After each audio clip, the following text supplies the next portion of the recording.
Yeah. We were sitting courtside but- next to Billy Crystal. Remember that? That was weird. Why? What was He must have been in a bad mood. Billy? We sat next to Billy Crystal. We were right there on the floor watching I'll the Clippers give game. you the picture. I have the picture. Billy Crystal was not happy with us Yeah. at all. We weren't even like wild drunk how we looked get. at us like we were peasants. Remember, we weren't like, we were No. just sitting there. we were waiting actually for 40 minutes to get a drink. we were very quiet, actually. I don't think we were loud. We were just courtside and he was here and he just seemed like a curmudgeon. I don't know. Like, It was weird, right? It Yeah. wasn't just me. I was But like, yeah. it's kind of like a downer when you like love an actor. That's and the then thing. you see and they act like that and you're like, fuck, man. I thought he was going to be so cool. Perfect segue. Okay. So I want to talk about acting. I want to talk about Hollywood. And I want to talk about the changes in social media and how that's evolved and changed like Hollywood in so many ways. Okay. This is a topic that, it's our vibe. We have some, what do you call it? Knowledge? Knowledge and idea of Knowing? It's a word I'm like. Opinions. Okay. Okay. So the old days, right? Actors did everything they could to stay out of the public eye because the idea was, I'm going to play a leading man. I want you to believe this is me. And then Ben Affleck and J-Lo happened a little bit where they were in the public eye. And all of a sudden you're not watching Ben Affleck, you're watching Ben Affleck playing a role, right? Yeah. Where actors before him, it was a very different world before social media. Well, he said it right? was a different world for him. They Yeah. weren't looking at him the same anymore. Right. But in general, the idea was like, the good actors, the best actors, the Kevin Spacey's, but he was George a very Clooney, Brad good actor. Pitt, They not didn't want to be like in out. the line like Tobey Maguire for sure. He was he's like super, They didn't do many super, interviews. It's very The idea is when they play a role, you don't want to be watching going, oh, look at this. This is Tobey Maguire playing Spider-Man. You just want to say this is Spider-Man, right? Mhm. And that becomes more difficult the more you know about people, right? Yeah. And we saw recently that like Hollywood has a little bit of a crisis, I think, with social media because now there's two ways to look at this. Robert De Niro, right? Who I love. I think he's amazing. I love mob movies. Mhm. He did a mob movie recently. It hasn't done as well, partly because I think he's Politics. been very political, right? And so people that don't like his politics are like, screw you, I'm not watching your movie, right? Well, that also happened the other way in a big way. And we don't know, I don't know you can never know exactly what all the reasons are Yeah. as far as why people don't go, but Snow White, Mm-hmm. and there's a myriad of reasons because I found this like to be an interesting topic Yeah. because Snow White, 1937 was one of Disney's biggest films. And it's one of the biggest stories ever. But it's the story. Yeah. And what is the story? The story is Snow White, the 7 dwarfs, which they got rid of because dwarfs. Yeah. Right. Yeah, well, then on it top of wasn't it, because of that, it but was a yes. love story about a man, and they're like, we're going to get rid of that. No love story anymore. No, she's a feminist now. Yes. Like it's just updated. And so here's where I think for me, before I didn't go, I want to watch the movie. And the critics themselves said the movie's just really bad, objectively, right? Critics, which are not, I mean, whatever. well, mostly they got like Yeah, a a lot of 1.8. people in general just don't like her. Right. But aside from that, the actual quality of the film. Yeah. But what happened is because she's been so public, like she mocked the original. She did. Big Yep. time. And she's like, this is no love This story. was about a boy, it's outdated. And she had that really fake Hollywood vibe about her. Yeah. And she's been, she's had her own political stance, but she sort of stood out.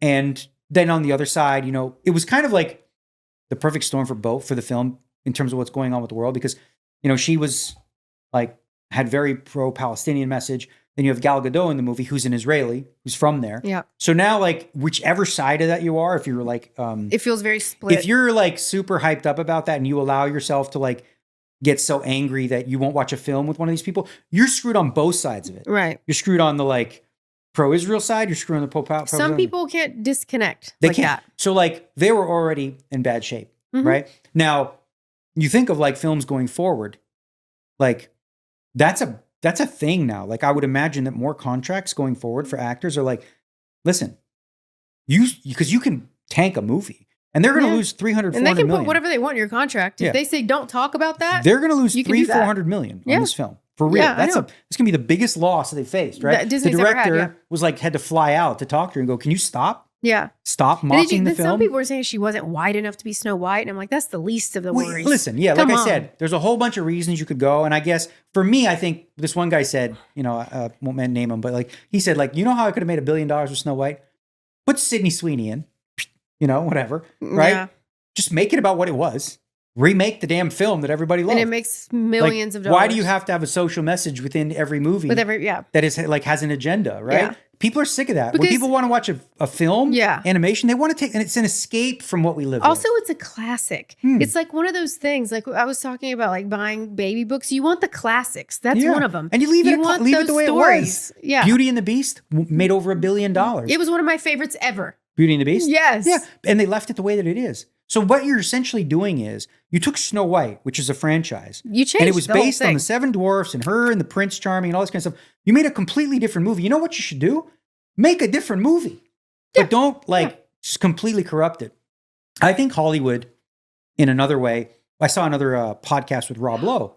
He talked about Parks. Are you hurting? It's okay. I love Rob Lowe. He was talking about Parks and Recreation. And he's talking about, he's like, we couldn't make that today. No. He said the reason too is he says it's cheaper now to take 100 Americans and fly them to Budapest, make the show there, than it is in California. Another guy who I know, he's a poker player. He told me that he worked on sets. He said when they wanted to order pizza for the crew, the union charged them an extra $3,000. Oh, I've heard these stories. Just because they were ordering something that wasn't approved by the union. Yeah. So they had to pay $3,000 in fees and all this kind of stuff. It's like we're a hop, step, and a jump, especially with AI. Why is it like that? Like the California, money part like that. Again, what the hell? Look, you just ate up your whole napkin. There you go. That's the devil's job. Rip that No, thing to buddy. shreds. And I'm going to say it like, okay, so this isn't a political podcast, but Gavin Newsom is definitely going to run, right? The biggest thing that he's going to face, the biggest struggle he's going to face is California. Well, yeah. Because as an example for governance of those types of policies, it has been an abject failure, right? They've spent billions and billions of dollars on homeless. What's that done? Nothing. I Right? don't know where that money's going. Where's that money going? Let's be real. Because there's so much red tape. They're not doing anything with Suits, it. it goes into people's suits, Yeah. suits pockets. It's like different bureaus. You need to get a license from this, and So this. how much And then- actually reaches the homeless? Then you look at the fires and you look at, okay, so fires happen, right? But like, did they handle those well? No. No. Right? So you look at that, like, I think that's going to be like a real bad problem for them. But like, you also look at more and more people are leaving California to go to Austin, Texas, to come here, to go to Florida or whatever else like that. So like, I think California, with the advent of like AI being so good, why would you, if you're going to make a film, why would you spend $300 million when you could do it with AI for 10? Oh, yeah, and they do it. If you just do it somewhere else, like they do it, they're doing a lot of shows like New Mexico now, Texas, those places where it just costs way less. They're building here in Nevada.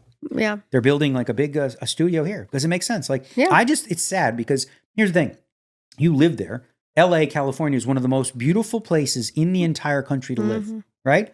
And it's a shadow of its former self. It just in so many sucks ways. because it has so much history. Yeah. You know, but the all that problem is, Hollywood history. and people leave because they cannot afford to live there. Regular people that have regular jobs that work cannot afford to live there. Nope. Cost of housing is too high. Nope. You can't even, an apartment is too much for one person usually now. So people have, Almost everyone has roommates when you're in LA, unless you just have like a great salary, but most people don't, and it's still not enough usually. I hope that people take a look at that and say, again, this isn't a political podcast. How do they change that though? Well, I think policy-wise, what you need to do is look at Austin, okay? You know what Austin does? Want to build some houses? Build houses. Yeah. They build. 10,000 people move? Okay, get them building. Yeah. They don't have 17 different bureaus that need to okay the license. Bill Maher talked about it in this podcast. He wanted solar on his roof. Yeah, you told me that. Yeah. Solar. All he wanted was just to put solar on his roof. He's trying to be a good, green energy guy, whatever. He kept a counter on his thing, and it's him. He's a celebrity. 4 years. 4 years to get to get the inspection, to The get this, to get license, that. and this, yeah. Like, what are you doing? It's all this oversight. It's government regulation. We talked about this with the homeless thing too, with the porta potty. Because of the way that they do things, to get, you have to get zoning, get this and this, costs $1 million. $1 million to put a porta potty on the street Makes no for these sense. people to take a shit, and then they lock it up overnight. They're not allowed to use those downtown LA. Yeah. They're not So- allowed to use the porta potties. So what it tells you is, governance-wise, what they're doing wrong, it's clear. It's too much red tape. Too many people are getting rich. Because the other thing about California, it's the highest taxed. So what are you paying for? You pay all this extra tax money to be protected. Then when fires happen, you failed there. I get it. Fires happen, but there's clear evidence that they didn't. Housing is too expensive. What's working about it? Nothing. So they have to completely change. And I think, like, if you look at California, people are fed up. The fires really woke a lot of people up. They're over it, and Yeah. people are leaving and just, When I went to the gym, Those people too are sure. those But when I went to wealthier the people. when I went to the gym, when I was going to the gym here, everyone I met, I'm like, hey, where are you from? California. When did you move? During COVID. Yeah, know? yeah, a lot of that. And they're like, because they want the life like we have out here, which is the lake life, the vibe. But because here's the thing, they'd rather have that California life, the ocean, and be there, but it's too expensive. Taxes, and then like they also didn't like the lockdowns, all this kind of stuff. It is what it is. But like, it's going to be interesting because I've noticed, Gavin Newsom started a podcast, and his first guest was Charlie Kirk, who is Charlie Kirk is? Yeah, I saw the clips of the podcast. Yeah, well, Charlie Kirk, he does this thing where he goes to college campuses and he just debates people. Yeah. Like, bring it on, one versus the many. But he's very, he's a right-wing guy, and Gavin's left. And I love this sort of thing. I love to see them have these discussions. And he said he learned that from Bill Maher. He's trying to do that. And it's obvious to me he's trying to do this because he said his kids love Charlie Kirk. He said, my kids watch you all the time. So he's just trying to bring it together. So that yeah. Well, I mean, whatever. I think that's a good thing. But like, with the film industry, like, think about if you're Disney now and you just made this movie. You better make a real classic now. What about the next one? Well, now they're going to be like, it can't be that. What will they learn the lessons? Yes. Like, they're not going to lose money. You could name, everyone has their own different view of why the movie tanked. You could name a whole bunch of things, but like at its core, like the movie critics said it sucked. Yeah. Like, so the actual film that you made. You changed the story. So it's not Snow White. It's not the same thing. Yeah. And they don't have dwarfs in it. Like, what the hell? Like, isn't it? The movie was called Snow White and the Seven Dwarfs. And you took the damn dwarfs out. Yeah, I didn't see this movie. I have no idea. No, I didn't see it either. I just, saw her describe it. And it's not a love story. I It's heard about that. a woman, Not a love story. I didn't even know really anything about the dwarfs. being the ruler that she was born to be, like whatever. Okay, cool. Yeah. But like, I'm all for women power. Go women. Yeah. But like, man, just how about like depoliticize fucking cartoons? Or like, let it be. Like,